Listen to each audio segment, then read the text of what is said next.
আমরা এই মুহূর্তে দাঁড়িয়ে রয়েছি নাটোর যে টেক্সটাইল ইনস্টিটিউট রয়েছে তারই সামনে, ঢাকা রাজশাহী মহাসড়কের নাটোরের যে রামাইগাছি এলাকা এইখানে আজকে সন্ধ্যার পর থেকে এখানকার যে টেক্সটাইল ইনস্টিটিউটের শিক্ষার্থীরা রয়েছেন তারা কিন্তু ঠিক রাত 8টা থেকে এইখানে ঢাকা রাজশাহী মহাসড়ক অবরোধ করে রেখেছেন। আমরা এখানে এসে যতটুকু জানতে পেরেছি যে এই টেক্সটাইল ইনস্টিটিউটের শিক্ষার্থীদেরকে মাঝে মধ্যেই স্থানীয় কিছু লোকাল যেই লোকজন রয়েছেন তারা বলছিলেন তারা বকাটে, তাদের দাবি তারা মাঝে মধ্যে এখানকার শিক্ষার্থীদেরকে তুলে নিয়ে যায় এবং মারধর করে। আজকেও এখানকার পিয়াস নামের একজন শিক্ষার্থীকে কিন্তু এখান থেকে তুলে নিয়ে যাওয়ার দাবি করেন টেক্সটাইল ইনস্টিটিউটের শিক্ষার্থীরা এবং তার প্রতিবাদে কিন্তু আজকে তারা এই মহাসড়ক এখন পর্যন্ত তারা প্রায় আধা ঘন্টা হয়ে গিয়েছে এবং এখানে কিন্তু তারা এখনও অবস্থান করছে। আমরা আপনাদেরকে একটু দেখাবো, আমার পেছনে আপনারা দেখতে পাচ্ছেন তারা এখনও এখানে অবস্থান করছেন এবং আমি যদি আমার পেছনে একটু দেখাতে বলি, এটা হচ্ছে ঢাকা রাজশাহী মহাসড়ক এবং দীর্ঘ প্রায় 3 কিলোমিটার ধরে তীব্র যানজট তৈরি হয়েছে এই অবরোধের ফলে এবং আমরা এখানে দেখতে পাচ্ছি বর্তমানে এখনও শিক্ষার্থীরা এখানে অবস্থান করছেন।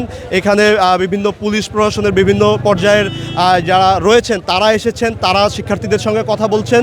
তবুও কিন্তু এখানকার যারা শিক্ষার্থীরা রয়েছেন তাদের যেই দাবি, তারা বলছেন যে এই দীর্ঘ প্রায় সময় এই সমস্যার সম্মুখীন এখানকার শিক্ষার্থীরা হচ্ছেন, এইটার তারা একেবারে চিরস্থায়ী সমাধান চান, এটা কিন্তু তাদের দাবি। তো আমরা এখানে দু একজনের সঙ্গে কথা বলবো, তারা এখানে কিসের আজকের বিষয়টি আমরা একটু পুরোপুরি জানার চেষ্টা করব তারা কি বলছেন। মূল দাবি হচ্ছে স্থানীয় আমাদেরকে অপহরণ করতেছে, বিভিন্নভাবে চাঁদাবাজি করতেছে এবং আমাদের কলেজের স্টুডেন্টদের নিয়ে যাচ্ছে, নিয়ে বিভিন্ন ধরনের চুরি ছিনতাইকারী অপহরণ করার চেষ্টা করতেছে এবং টাকা পয়সা তারা নিয়ে লুট করে নিচ্ছে। আমরা এটা সুষ্ঠু বিচার চাই। 1 ঘন্টা যাবত আমরা এই রাস্তা অবরোধ করতেছি, এখন পর্যন্ত কোনো প্রশাসনের কোনো পাই নাই। সব মশার বিরুদ্ধে সুরক্ষা দিতে এলো বসুন্ধরা এক্সট্রিম অ্যারোসল, মশার বিরুদ্ধে এক্সট্রিম সুরক্ষা। টেক্সটাইল শুরু হয়েছে 2016 সালে এখানে, ঠিক আছে, নাটোরে। 2016 থেকে বড় ভাইদের আমল থেকে আমরা যুগ যুগ ধরে এই ধরনের প্রেশার সহ্য করে আসতেছি। এটা শুধু আজকের প্রথম না যে স্থানীয়দের সঙ্গে আমাদের কাহিনীটা হয়েছে, শুরু থেকে 2016 থেকে এটা চলে আসতেছে। আজ আমরা সহ্য করতেছি, আমরা আর 1 বছর পর বের হয়ে যাব, তারপর থাকবে জুনিয়ররা, ওরা সহ্য করবে। যেটা না থামাতে পারে কেউ, কোনোদিন দেখবেন এটার কোনো সমাধান হবে না। এটাকে একটা সমাধান করতে হবে, নাহলে হবে না। কারণ সমাধান না করলে আজ 2016 সাল থেকে আমরা এটা ভুক্তভোগী, আজ এখন পর্যন্ত চলতেছে। যতবার কাহিনী হয়েছে স্থানীয়রা আসছে, স্থানীয়দের যে লোকজন আছে এখানকার মুরব্বীরা, এরা আসে স্থানীয়দের পক্ষ নিয়ে আমাদেরকে ধামাচাপা করায় দিচ্ছে। এটা 2016 সাল থেকে চলেই আসতেছে। তো আমি মনে করি এটার একটা সুষ্ঠু বিচার হওয়া দরকার, যাতে আমরা বের হয়ে যাওয়ার পর ছোটরা যেন এগুলার শিকার না হইতে পারে, সেটাই। তো আমরা চাচ্ছি এটার একটা যুক্তিক কোনো একটা সমাধান হোক, একটা সুষ্ঠু ফয়সালা হোক।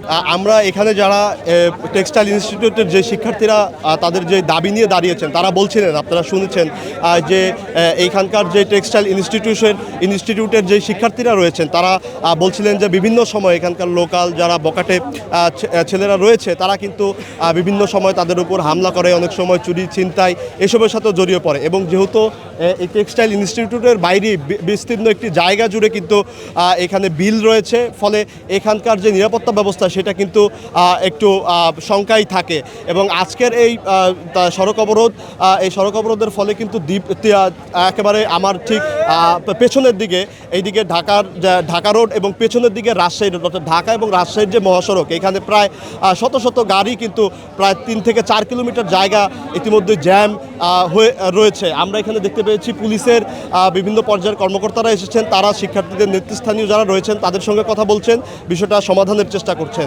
তো এখন পর্যন্ত নাটোর টেক্সটাইল ইনস্টিটিউটের যে সামনের যে পরিস্থিতি, শিক্ষার্থীরা যে এখানে অবস্থান করছেন সেখানকার সবশেষ পরিস্থিতি আপনাদেরকে জানানোর চেষ্টা করছিলাম। দেখার জন্য সবাইকে ধন্যবাদ।